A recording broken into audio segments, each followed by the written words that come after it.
All right, so we will now move on to the last paper for the day, and this is one of the more interesting countries in the South American context, because is Chile part of Latin America or not? That's one of the things that I remember for the last, 20 years reading, because it kind of goes its own way. This is not to be derogatory about it, but Chile has a very independent way of thinking. And I want to, before we get going, to make a small correction. In my adult brain, flying around the world too much and doing too much different types of management of different things, I got Católica de Chile and Universidad de Chile confused, which is not a good mistake to make, I know. Professor Durán is at the Católica de Chile, not at the University of Chile, as it says in the program. We're fixing the web version, but we didn't want to take out another forest by reprinting the programs.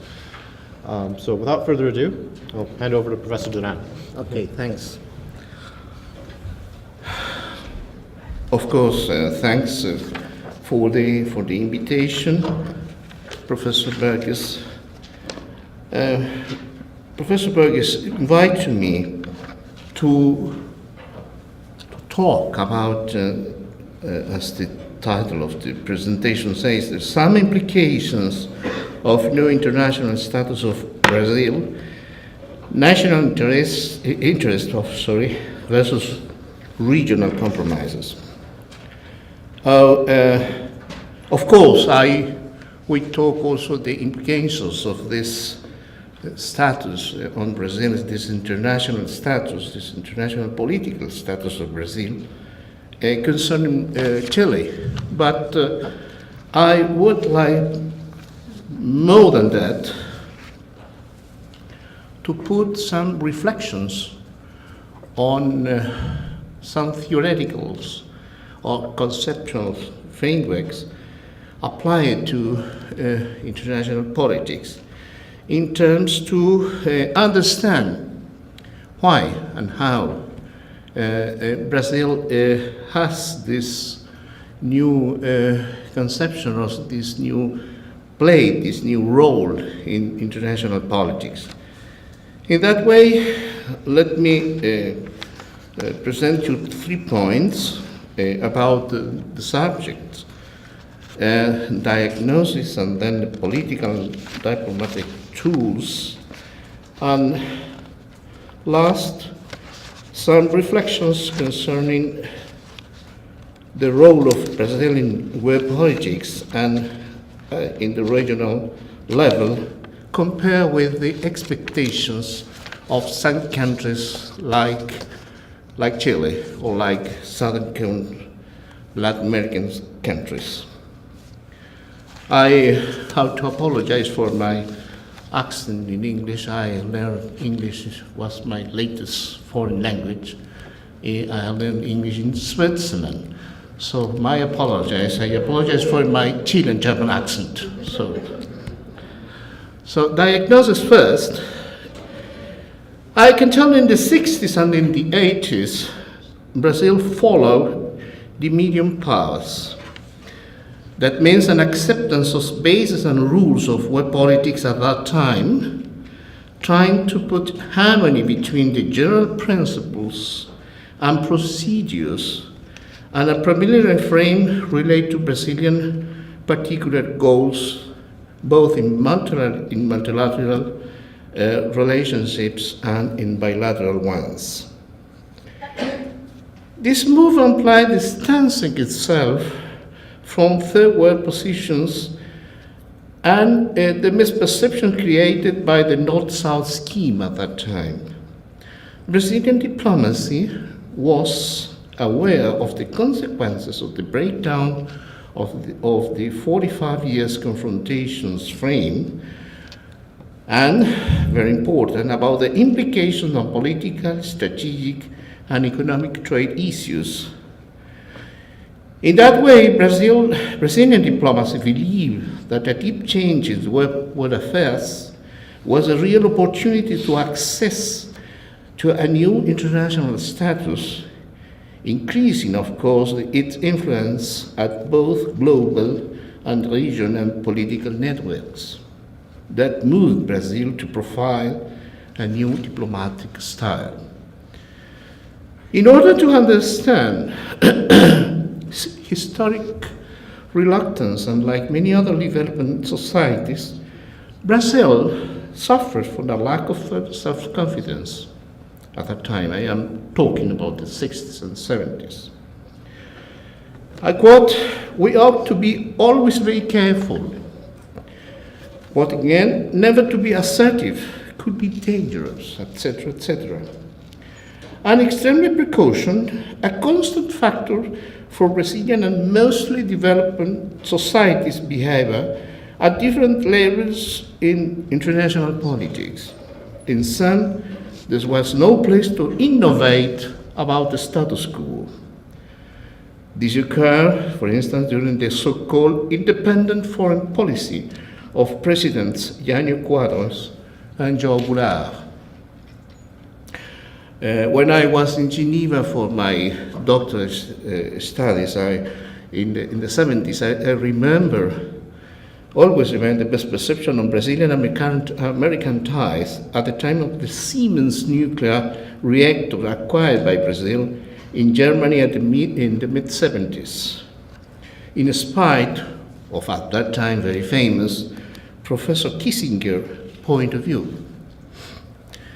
In opinion of prominent countries' diplomacy, Brazilian foreign policy has a confused, at that time, conception between country size, territorial demography and potential economy, and its political status in world affairs. I quote the words of Professor Vicentini, an article in International Herald Tribune during the President Itamar Franco administration, saying that Brazil punched below its weight. The unexpected change since the first third of the 90s placed new competitive countries in the international run.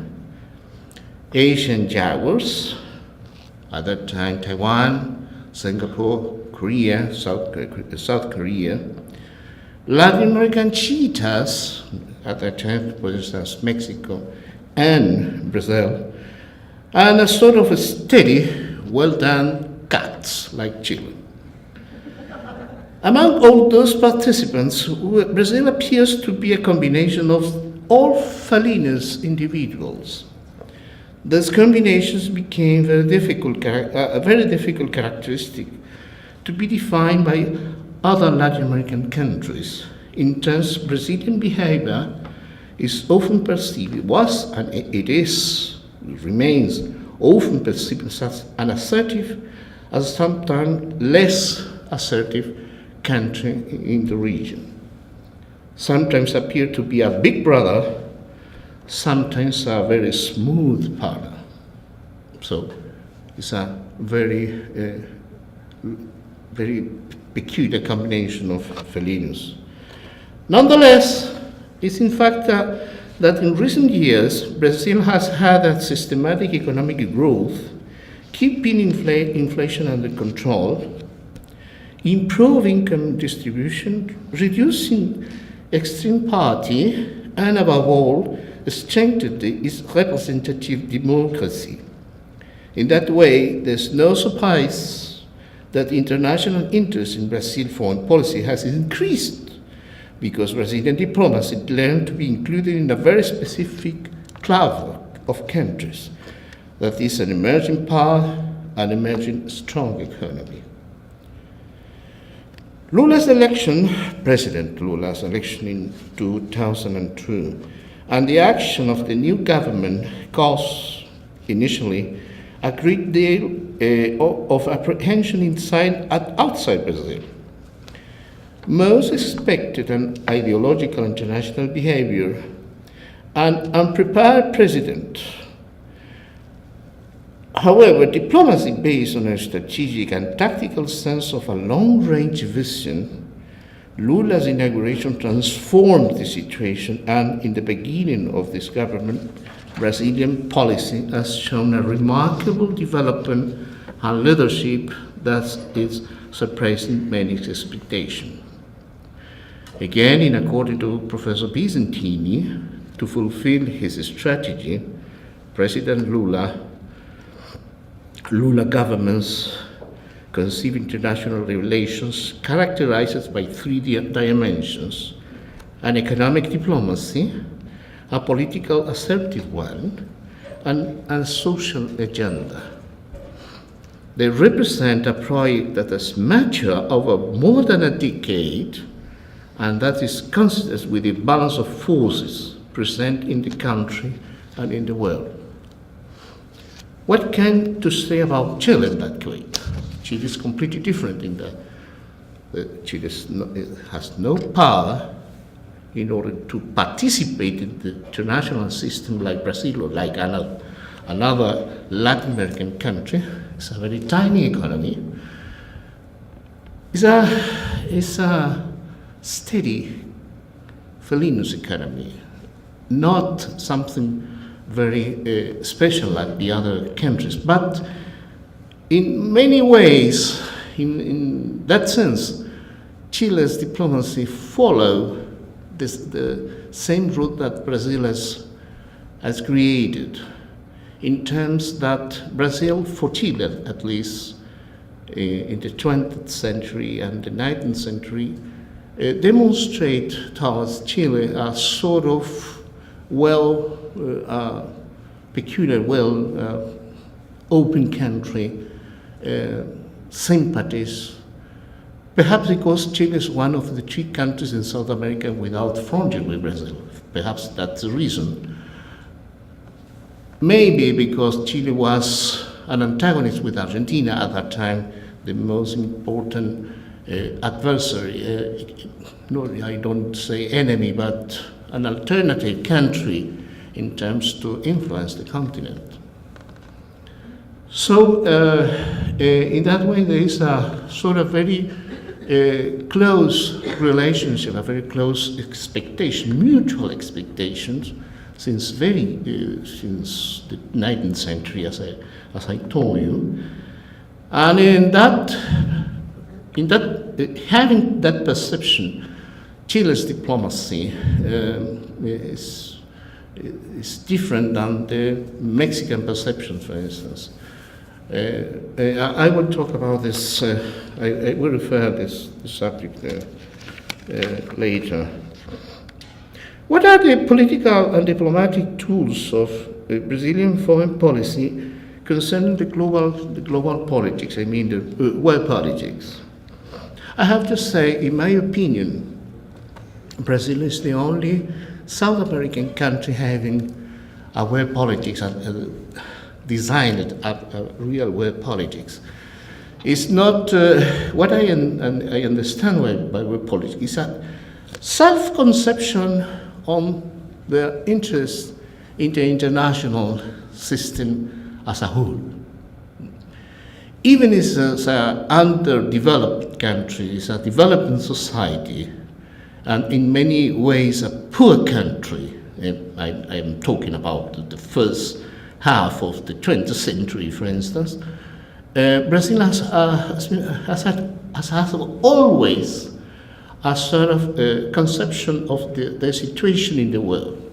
I wrote, there is a statement of the Itamaraty in the 1923 or 24, explaining that Brazil is a multiracial country, like the States, United States, perhaps Australia, is an open society for all races and all cultures and all kind of peoples and all religions. It's a potential in terms of economics. It's the most important potential economy in South America at that time. I'm talking in the 20s of the latest century. So they mature a sort of a conception of the situation. I repeat this concept in terms that to be situated in real terms, according to the interest and according to its expectations in the long run. It was, I put here, it was, and it is necessary to keep the dialogue channels with the first world. It's one of the most important points in that way. for attracting resources such as investment and technology, and for negotiating foreign debt and giving indication that the Brazilian government, is willing to fulfill its international commitments. In those years, Chilean diplomacy presented a similar approach. We're talking in the 90s, in which diplomacy represents a field to reinforcement the national interests and of a true protagonism in international politics at global multilateralism and at the regional one. So Lula's government started to exercise a strong hand in the defense of economic interest. As a global trader, the nation wished to keep its relations with different areas of the world, giving priority to Mercosur and South American integration. South American, I repeat. After reversion North American expectation that the government was going to be guided by leftist policies, Lula has instead gained Washington respect. It is important to note that as soon as Brazilian diplomacy started to contest some guidelines of US hegemonic power, his position was also enhanced by President Lagos and President Bachelet after them. That means strengthening their stance at world politics and in South America. Whereas considering Brazil's stance in multilateralism, the 2003 and 2010 period was characterized by several initiatives. In the first years of Lula's presidency, one outstanding feature was the participation in the G8 meeting in Evian, in France, addressing the reunion of the representative of South America. As a representative of South American countries, the president exposed his plan to fight hunger and a proposal to convert 20% of the payment of our foreign debt, Brazilian foreign debt, and South American foreign debts, interest in resources destined to finance the infrastructure works and development. Other initiatives that were part of the Brazilian agenda in the same periods. It was noticed that President Lula traveled 11 times to Africa, visiting 29 countries and opening 70 new diplomatic missions there. Moreover, the tools were also important not only to the general scope of Brazilian-African relations, but also to advance the creation of an institutional link among Mercosur and the South African development community. So that's his sort of expectation of Brazilian diplomacy in the world's, in the global stance. What about the regional concern? Considering South American Mercosur integration and defining both as priorities, Brazil offered its neighbors a most needed partnership to regain the economic growth, an indispensable condition to make integration concrete, designing a global strategic action that reverses the global marginalization of the region. Good governance and development for all South America can only be guaranteed by the regional integration. That's the motto.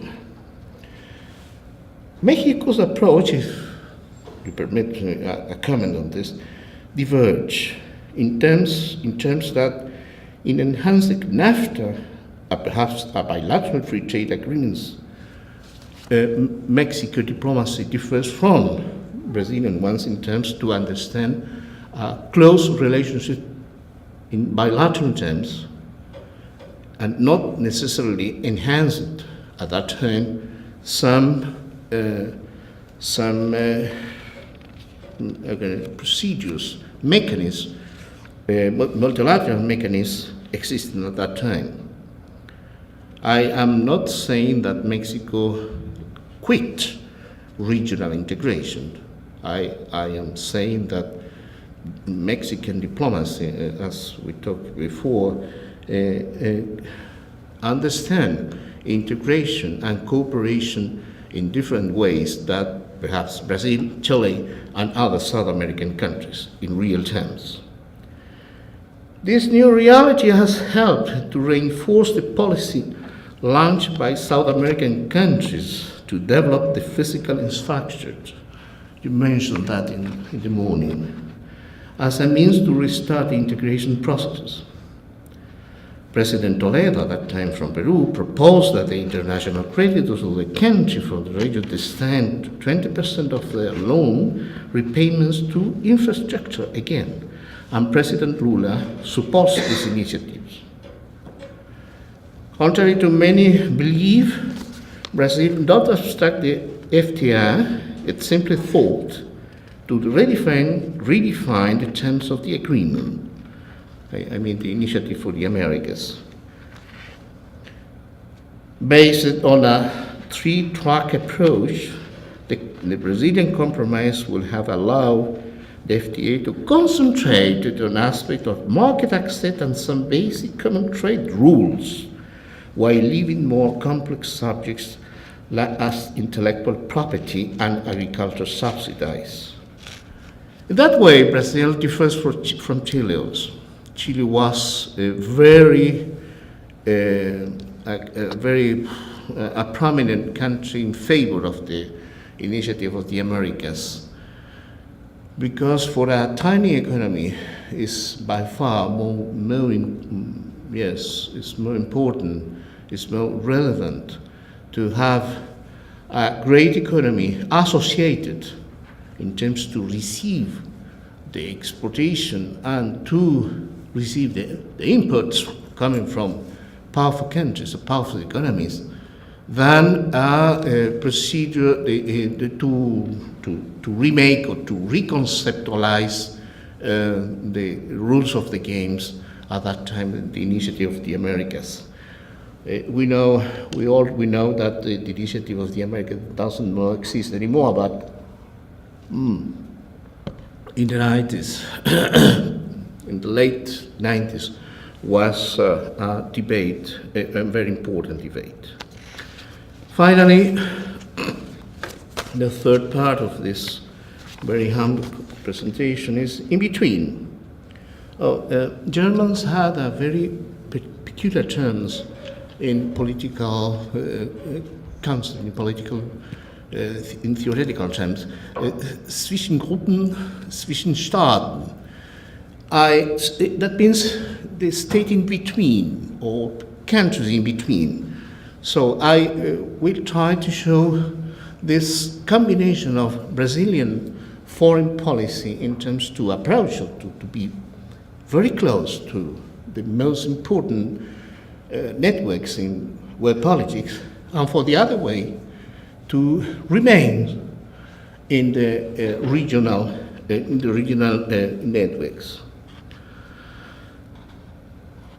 There have been a great deep changes in the latest years, and we are going to redefine our diversification project in the world, said Mr. Marcelo Aurelio Garcia, President Dilma Rousseff's special advisor on international affairs.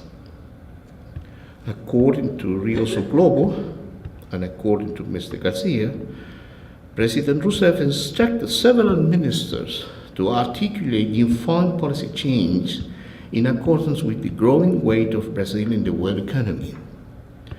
Foreign Minister Antonio Patriota also confirmed South America as a regional anchor,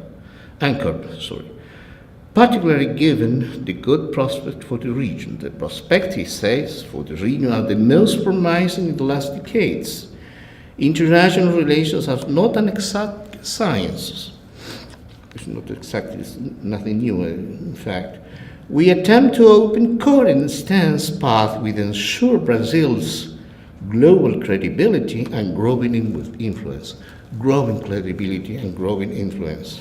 Growing influence has to have credibility, said Patriota. However, neighbors also demand our attention, said Mr. Garcia in the interview. And Paciota and Garcia pointed out, for instance, that the Syrian uprising, another subject, has repeated a Cold War scenario with China and Russia on one side and the United States on the other.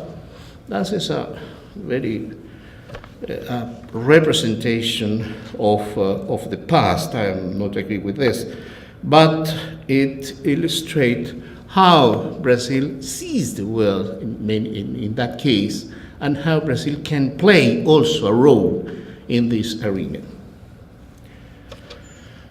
It looks like the return of the Cold War remake, Mr. Garcia, and while Mr. Paciota added that Brazil remains firm in its position and takes into account the opinions of all countries in the region. Fine. In contrast, Brazil now sees itself obviously as a leader capable of negotiating and architect of a project that can even contribute to inserting a social agenda into globalization. Such a position makes the country eligible to pursue several initiatives, such as its entrance, finally, in the UN Security Council as a permanent member. Instead of focusing on cooperation within large and saturated markets or with countries who see Brazil as secondary, Itamaraty has chosen to concentrate on unoccupied spaces by coming closer together with its South American neighbors, particularly Andean countries, Southern Africa, some Arab countries and giants as India, China, and Russia. Brazilian diplomacy was able to advance considerably and immediately with astonishing business perspective.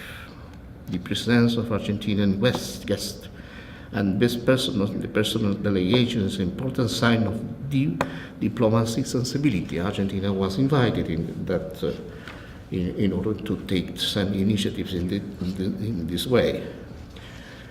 In broad terms, in the first years of the administration, Brazil strained strategic partnership with China, India, Russia, and South Africa. As a result, Brazil created new channels of cooperation among developing nations, such as the IPSA Dialogue Forum, many mechanisms for cooperation and a political consultation involving again India, Brazil, and South Africa. Another channel was the establishment of summit process involving Arab countries and South America, and separately African countries and South America. On the economic front, the Brazilian designation as a member of the BRIC countries, Brazil, Russia, India, and China again, has become an essential reference point for Brazilian diplomacy, while it has given us four nations a new economic and political status.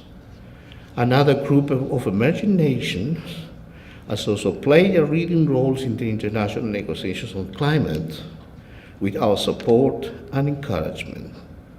Relations with other nations with global influence in the region, including in this case Turkey, have brought new and somewhat unexpected opportunities for political action.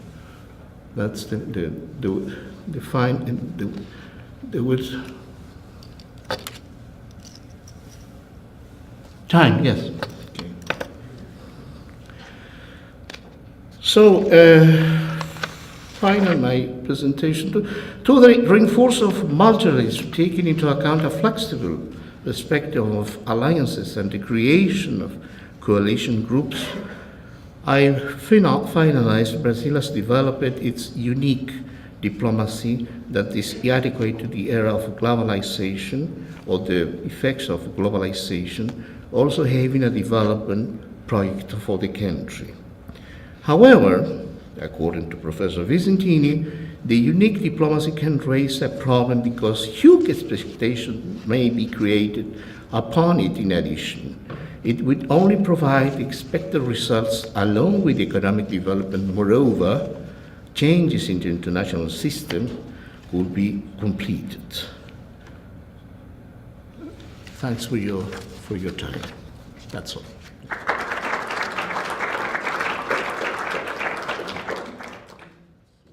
I think no having borders in South America is very important, because in among South American countries remains very important problems, and very important problems. In fact, Chile has a very complicated situation with Peru and mostly with Bolivia. And it was also very complicated with Argentina. It's a tiny country, but very complicated in many ways to understand Chile. And Chile is not very easy. It's a combination of many factors. Yes, it's true. In terms to play a significant role in the new arena, in the new context in South America, because the emergence of Brazil, that could be very useful for the Chilean diplomacy. In particular because Chile is more and more in the near of Brazilian expectations, international expectations. In the recent past, I mean 5-7 years ago, Chilean diplomacy was endowed in terms that conceived Mexico and Brazil as a sort of trade-off, or Brazil or Mexico. It's not the case today. Chile definitely is in the side of Brazilian expectations. I say Brazilian expectation, not Brazilian interest. If I can to interpret your question, I think it's not forever. It's just a moment. Moment as countries, as persons, provide the moment if they can to do. It depends on many factors, in fact. I think that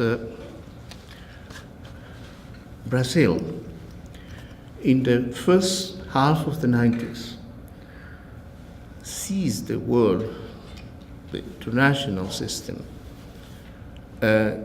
completely change, because the routine and the mechanism existing for 45 years and more than this 45 years was elapsed, and a new reality emerged.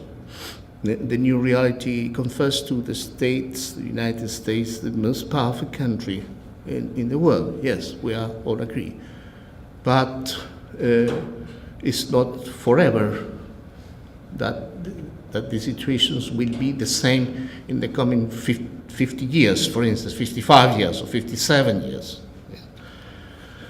So Brazil and many other countries, but specifically Brazil, try to profit this new context in terms to define the political interest, the international, the national interest, in terms of the effects of globalization. Globalization is the globalization of the economy and the liberal economy.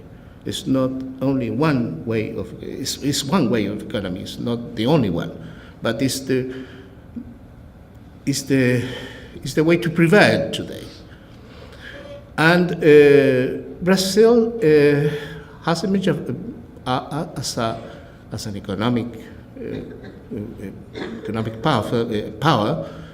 It's not only in those years, it was 20 years in advance of these years that Brazil showed a very increasing economy, increasing indicators in the same way. So I guess, I'm not sure that Brazil presents that this situation is not forever, but it's the moment, it's the best moment for them, for Brazil, for the country. And Brazil invites many other countries in order to make a profit in this opportunity. Chile among them, among these countries invited by Brazil. So my interpretation of this is that emerging countries will be fight among them for to be. There's no place for all emerging countries. Brazil has very clear this situation, this goal. So Brazil will try to be among the best with the support of South American countries in one way or another. So Brazil compromise in its new perspective, in this new conception of diplomacy, all interest of the South American countries. This is my personal opinion about it.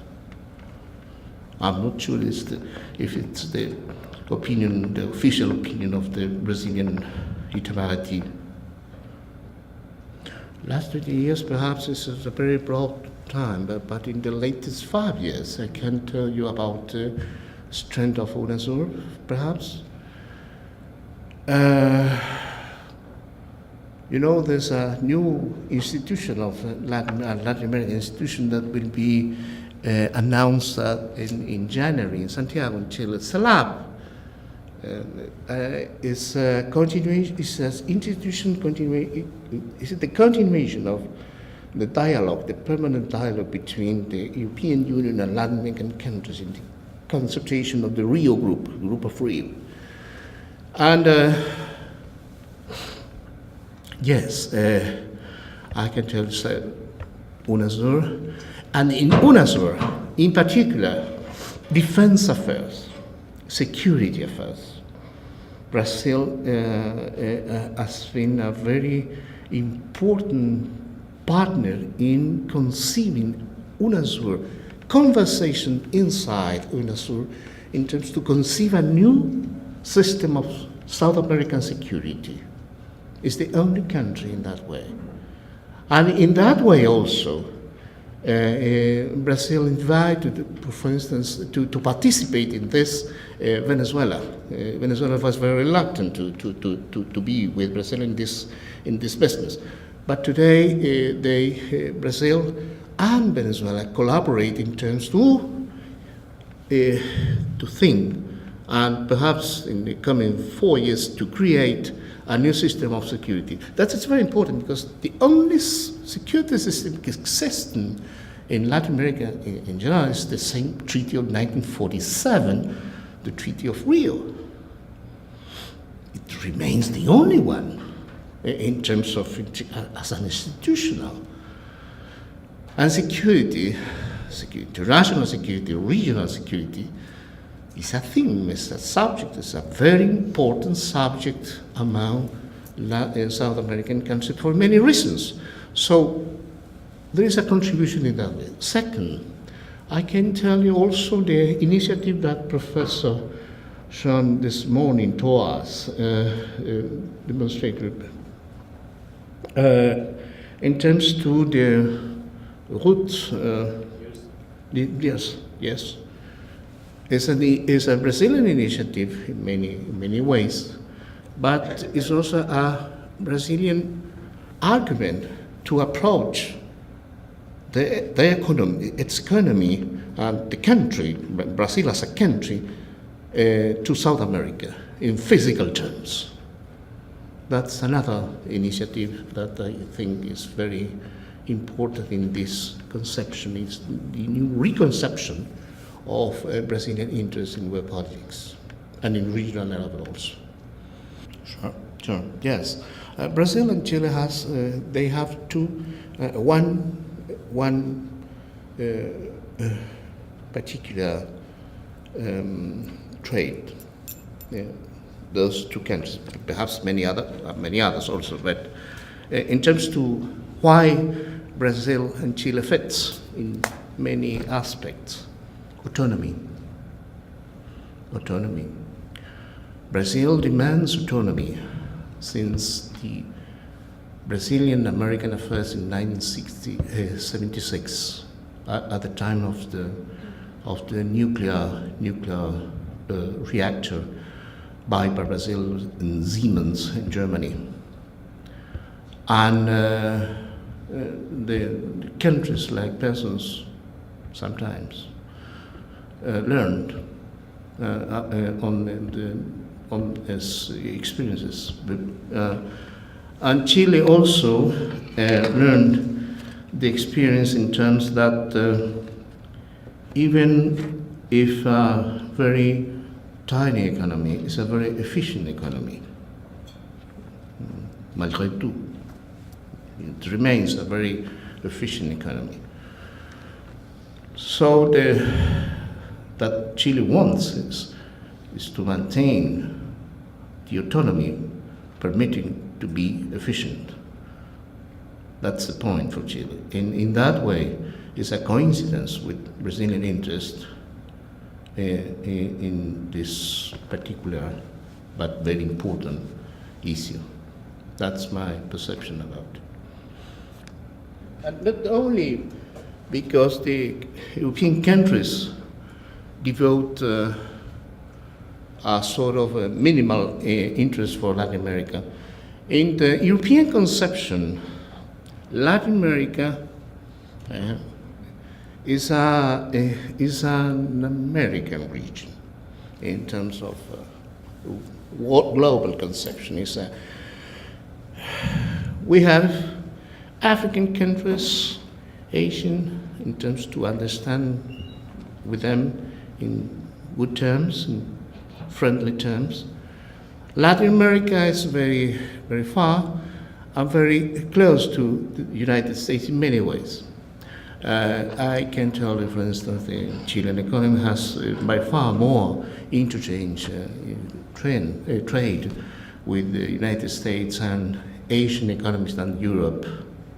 And Chile has perhaps is the second economy in South America, at least, having a very close relation with Europe. So that's true. And another aspect is that Latin America for the Europeans count only in terms to be a continent receiving technical assistance, help, economic help. This so particular trait of the European Union foreign policy or foreign international policy. So it's real. When I talk about SALAB and the dialogue, the permanent dialogue between Latin America and Europe, and the European Union, I'm talking only in terms of a multilateral diplomacy tool, just that, not as a meaningful instrument of multilateral diplomacy.